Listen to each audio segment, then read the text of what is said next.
Welcome to the Influencers Project. The aim of these short digital resources is to help you to develop your digital and social media literacy. In this lesson, we are going to explore the topic of cyberbullying and how to deal with a cyberbullying situation.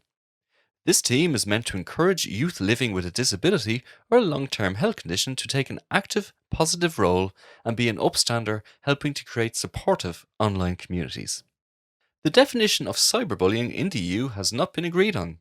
However, it is possible to list the most important characteristics of cyberbullying, such as it is a form of psychological and verbal violence that can be carried out by one person or a group through online means and may have the potential to be repeated over time.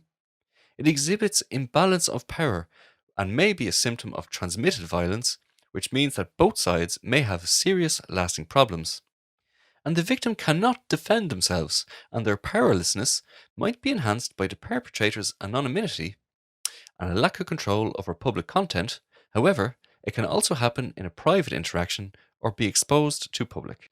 Another way of defining cyberbullying is through naming the forms of cyberbullying that takes place. That is, for example, sexting, submission of nasty messages, threats, stalking, blackmailing, name calling, personification in the form of hacking into social media accounts, spreading fake information, posting humiliating videos or photos without consent, for example, happy slapping and exclusion.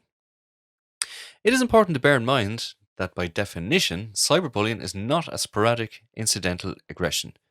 Nonetheless, both sporadic and repetitive harassment may have a severe impact on the well being of an individual. According to findings, between 21% and 59% of Europeans aged 11 to 17 report exposure to cyber hate. It's agreed that cyberbullying happens mostly to children and teenagers, but it also influences young adults in the aftermath, as bullying in adolescence and childhood can have worse long term effects on young adults' mental health than being subject to maltreatment during childhood. Amongst different consequences for the victim, we should be aware that cyberbullying may result in diminishing the self worth of the victim, changes in performance, spending too much time or even less time on the internet, powerlessness, lack of control, changing in eating habits, depression, isolation, not reacting to the things that make them happy in the same way, or constant anxiety, aggression, and self harm. To minimize the consequences and react to cyberbullying, it is essential to remember two things. Cyberbullying is based on imbalance of power. There is a stronger part that targets the perceived weaker part, and both sides may have serious, lasting problems, and cyberbullying might be a symptom of transmitted violence, break the pattern of a circle of violence. In the first place, however, we should concentrate on the person being victimized and break the imbalance. To react in the instance of cyberbullying, the victim or the upstander should develop and use their digital skills. They should learn about the platform where cyberbullying happens. Do not interact, as it might fuel the bully.